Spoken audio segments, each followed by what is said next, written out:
Well, surprise, surprise, here we are underneath the fashion tree holding onto our hats. You can see the royal enclosure behind us as you swoop down through the leaves, and we're about to embark on our first fashion show of the day. Confidence and feminine sexuality have been the words used to describe Amanda Wakely's clothes. Amanda, what are we going to have a snippet of today? We're going to have a snippet of Spring-Summer '08, so current collection, loosely inspired by Rodin's watercolours, so beautiful palette of colours, and lovely sumptuous Napa leathers worn with stretch cotton capri pants, chunky platforms.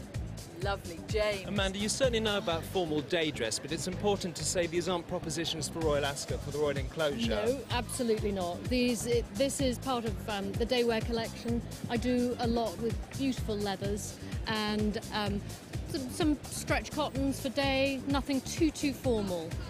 I just like the softness of your clothes, you know, that they're really not brash. They're certainly not the sort of Donatella monstrosities. They're But they're certainly sexy. They're certainly sexy, but they're very subtle. Well, I like to think they're sensual rather than sexy. There's nothing overt about them. They're quiet, beautiful.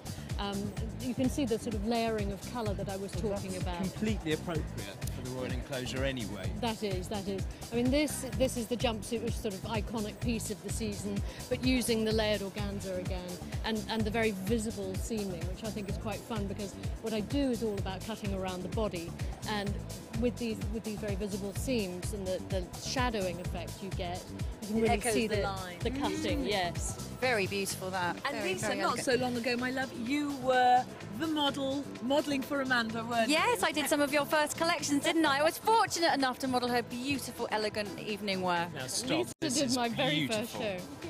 This is an absolute cracker. Thank you. And this is a real red carpet number, you know, but I just love the layering of colour that you see there. It's a graphite silk chiffon layered over another layer of chiffon, and then over a nude crepe de chine. So you get a beautiful shadowing of colour. I can see it at the Serpentine party. It's that kind of dress. One would hope so. One would hope so.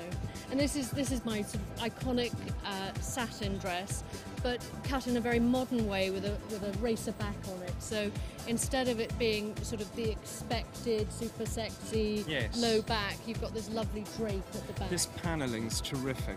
And it's cut on the bias, presumably. The contrast of the matte and the shine, which I love, is a sort of simplicity there. It almost looks like a plume of cigarette smoke. It's very sensual. Very sensual. Oh, I like the idea of that. Oh. Now this one, is this a little too racy for Ascot, would we say? It is, way too racy for Ascot. Yes. But again, the sports influence in the back there, the racer back, and this is beautiful sort of hammered bullion. So it's all done by hand, that embroidery, and then hammered into these lines. Gosh, she wears it rather well, I must say. She's Does done you wear proud. it well. Absolutely And I think beautiful. that was our last one. Amanda, what's the climate like for a British designer these days in such an international fashion stage? I think British fashion has a real place on an international fashion stage. British design talent is known throughout the world and ends up in Milan, Paris and New York, as we know. I think, you know, there's a lot of talk about a very tough financial climate out there, and undoubtedly a lot of people are struggling. But then there's a huge influx of international money coming from Russia, from the Middle East. So that seems to be balancing out the bad news at home. Your clothes are recession-proof, I think. Well, thank you. And for you, exciting things ahead because handbags and shoes, accessories are where you're heading next. Absolutely. Amanda, thanks very much for joining us today. Thank you for showing us a little snippet of Spring-Summer '08. That's it from fashion. Where are you, Rishi?